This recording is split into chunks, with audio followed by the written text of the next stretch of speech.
Hi, I'm Nakano, and I run a clothing store called Dojoe in Yoyogi-Hachiman. We mainly sell vintage and new clothing, and sometimes I also make t-shirts. I like Andy Warhol, and Andy Warhol had a studio called The Factory.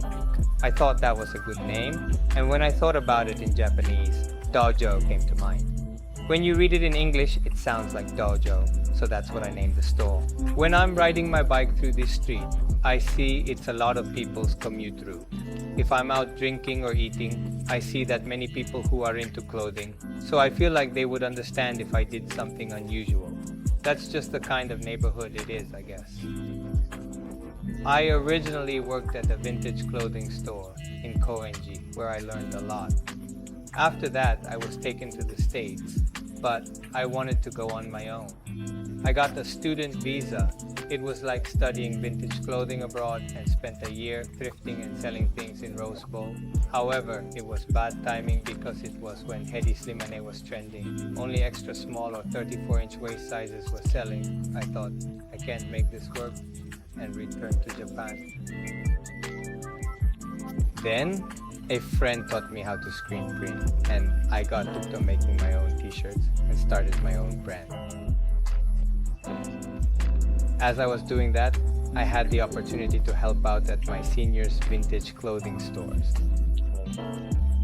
It was fun to touch vintage clothing again, and I thought, this is fun. I have always liked both new and vintage clothing. So I wanted to create a space where I could have both. That's how I decided to start this shop.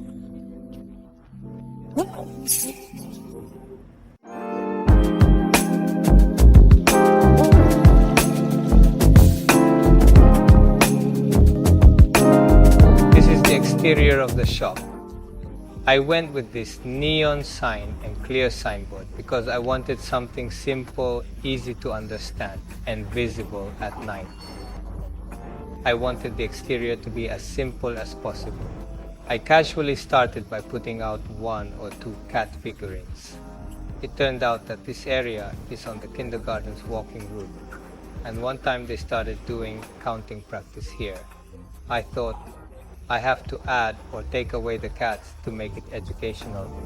So from then on, I kept adding to them or putting out new ones, and that's how it ended up like this. Next, I'm thinking of doing a subtraction game and reduce the number of cats.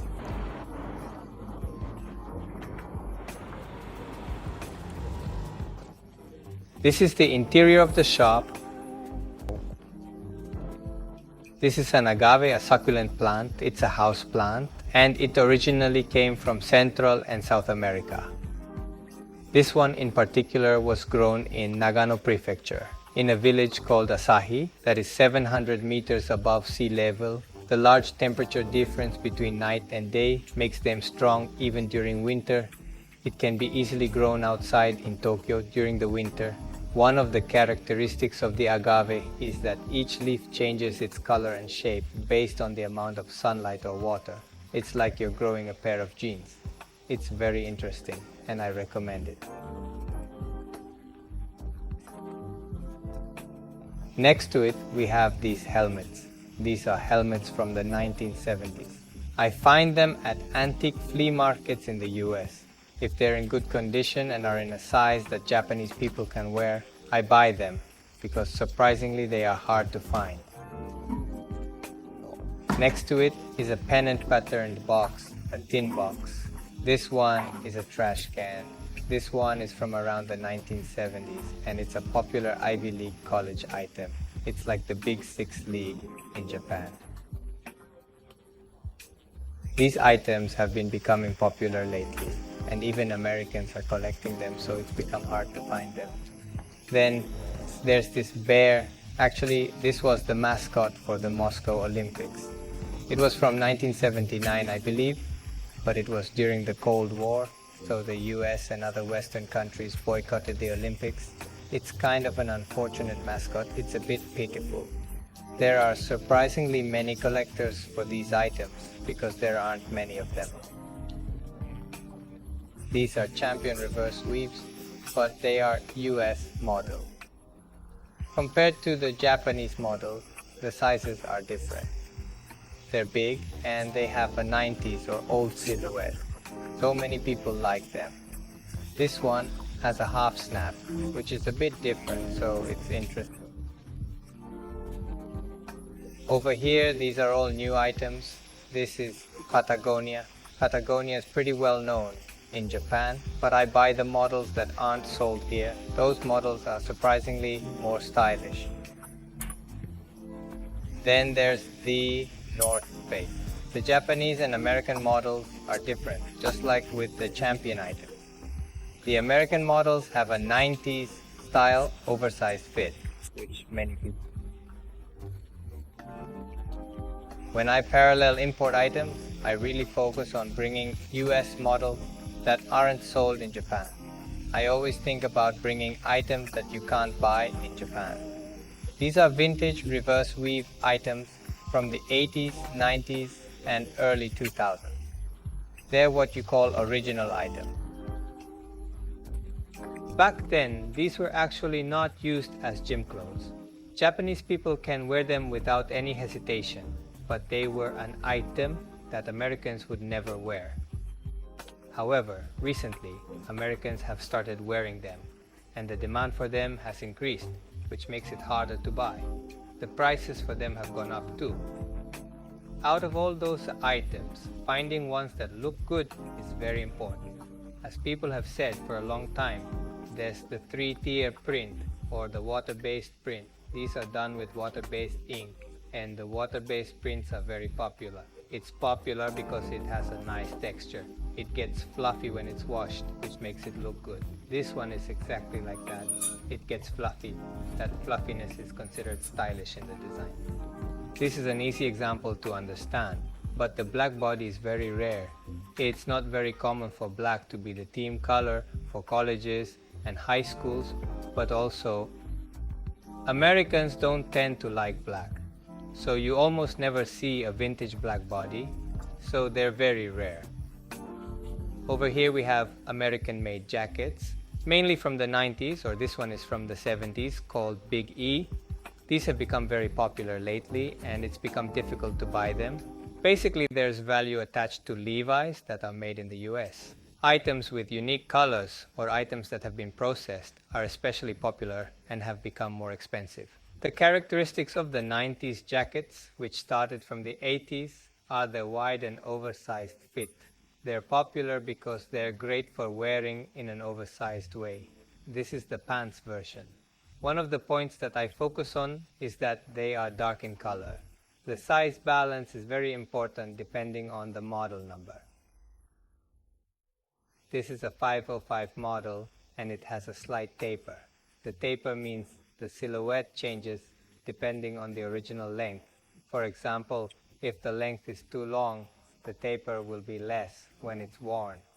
The original length that is suitable for Japanese people is valued, and it's really hard to find. These are vintage workwear items. These overalls are from around the 1950s.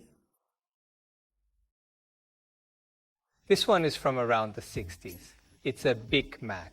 As you can see, the dark and light areas make it look like vintage denim, and it has a unique color. These are the original items that I make. I make them based on the items that I want to create or wear at the time. It has a handmade feel to them. It's like this. The color pattern is slightly different for each piece. I enjoy making them with that process.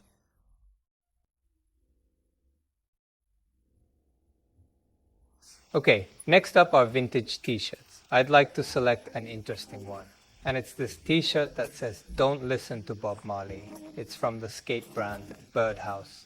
What's interesting is that there was another skate brand called Element, and they made a t-shirt that said, "Listen to Bob Marley."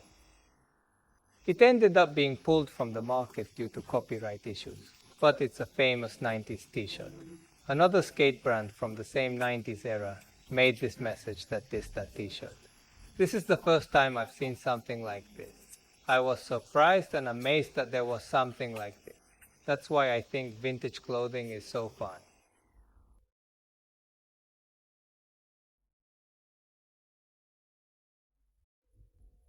Next are the accessories. These are polo bears. They are from around 1997 to the early 2000s. These are normally sold at Polo Ralph Lauren, but the variations change depending on the era, and many of them are very cute, and the very popular Garfield. And then there are these ceramic items and other accessories that are only sold in the US. This one is interesting. It was made in Japan, taken to the US, and then brought back here. This piggy bank is from the 1960s and 1970s. It's a retirement piggy bank, and it has a little bit of sarcasm that says, "Give me money." I think it's interesting. I've always liked accessories. I especially like these vintage accessories that have a US vibe. That's why I often buy these black globes. They're called Black Ocean globes, and they're usually from before the 1970s, which means that they are old items. Most globes now are blue, right? With vintage items, you'll see different colors like black and brown. I mainly collect the black ones. The interesting thing is that this one is from 1969, so the countries are different. For example, Russia is still the Soviet Union. The Vietnam War was still between the North and South. Sri Lanka had a different name. Africa is still colonized. It's fun to look at them and see the history. I can enjoy it by just looking at it. And black is cool, so I buy them. There are less and less of them, so they are hard to find. However, I will try my best to buy them if they exist.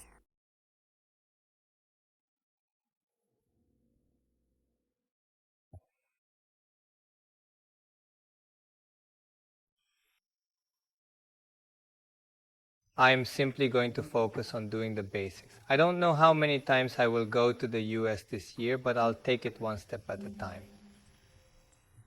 I'm going to make sure I get there, do my work, buy what I need, and come home safely, as always.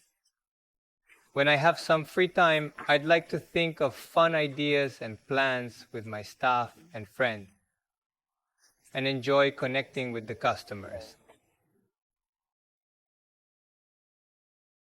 It's always the same, but that's what keeps things steady and fulfilling.